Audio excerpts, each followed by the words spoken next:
We're here today at ISC and we're talking about our data center GPU products. We got the MI210, which we announced this year, and of course the belle of the ball, the MI250, that's in the top 500, #1 supercomputer. And of course we're talking about ROCm. Our ROCm 5.0 that we recently announced this year, 86 new features put in, as well as our new debugger and lots of features for ease of use and install for our clients. So it's been a really exciting and great time here.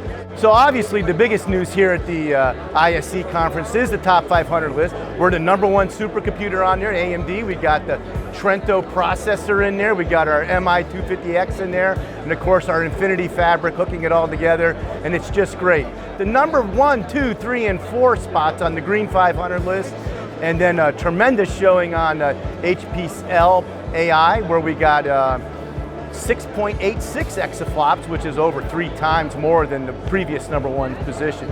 Besides having all these top spots on the list, we've had a great showing on the list too. We now got 30% now of the flops on the top 500 list are AMD flops. And of course, 92% of the newly introduced machines are all AMD. So it's just a great result, great day here for AMD.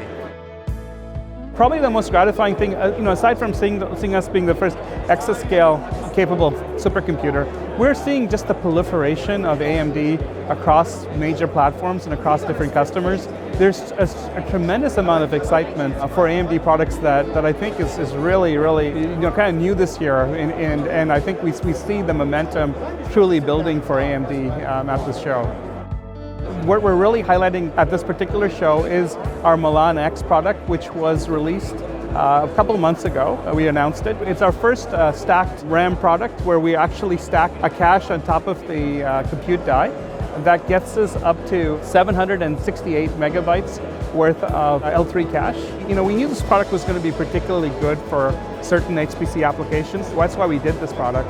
However, what we've actually found, which is extraordinary, is that when we put together all of these CPUs with these additional cache, we're actually able to see what we call super linear performance. That is that the performance of the multiple cores exceed the performance of those cores added up individually in a linear manner. So it's actually, the whole is more than the sum of the parts, which is pretty incredible. So that's been an interesting experience. And so we are seeing a lot of really interesting and innovative applications, both in kind of traditional HPC, but also applications that include AI. HPC in the cloud is, of course, a new and emerging area, and we're super excited that a number of the major cloud vendors are deploying AMD for HPC. So there's 3 that are notable that I'm going to talk about today. One is the Azure HPV3. This one actually uses the Milan X with that vCache technology. One of the amazing things with this particular instance is that you're able to go online and take advantage of the superlinear scaling I talked about earlier.